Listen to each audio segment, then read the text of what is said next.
Hello, I'm Teresa Hansen. Welcome to this week's edition of Clarion Energy News. Here are the stories. Story number 3. The UK government's smart meter program has a target of installing smart meters in every home by 2020. According to a recent report by the National Audit Office, however, rising cost and installation delays mean the government has no chance of meeting that target.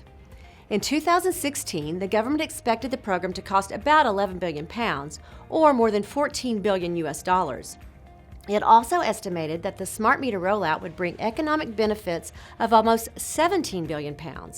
But the recent report says the program will cost £500 million more than expected. The government says, however, even though costs are rising and timescales slipping, the additional cost will be more than offset by the savings industrial and residential customers will see due to the smart meters. Story number 2. Amid a year of the worst wildfires ever seen in California, state lawmakers will introduce legislation to protect utilities from liability if and when they are linked to the fires. The chairman of the California Assembly's Utilities and Energy Committee will introduce a measure that could allow utilities to pass on to customers some costs related to fires. A spokesperson for the committee said that a utility's bankruptcy will hurt ratepayers much more than the mechanism it plans to create to protect utilities. State officials have blamed fallen or sagging power lines and poles for sparking some of California's worst recent wildfires.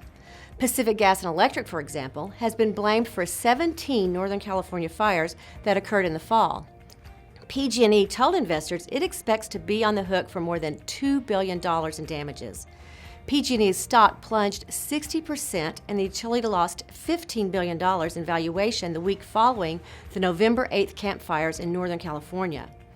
That fire has killed at least 81 people and destroyed some 13,000 structures. In addition, hundreds of people are still missing.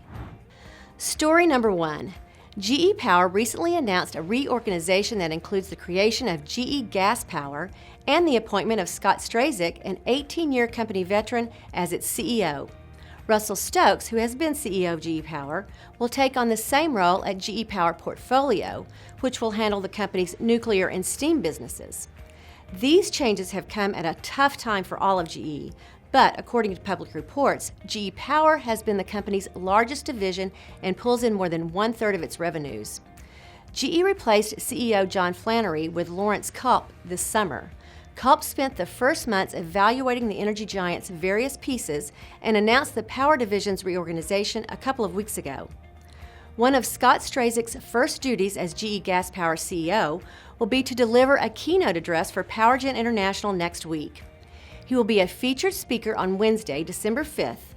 The keynote will be held in the Valencia Ballroom of the Orange County Convention Center. And speaking of PowerGen International, the event is next week. If you haven't already done so, you still have time to register and make your travel arrangements. PowerGen International offers 4 days of educational and networking opportunities beginning next Monday, December 3rd. I'll be there and I hope to see you there too. You can find all the details on the website at power-gen.com. That's it for this week's Clarion Energy News. I'm Teresa Hansen. Thanks for watching.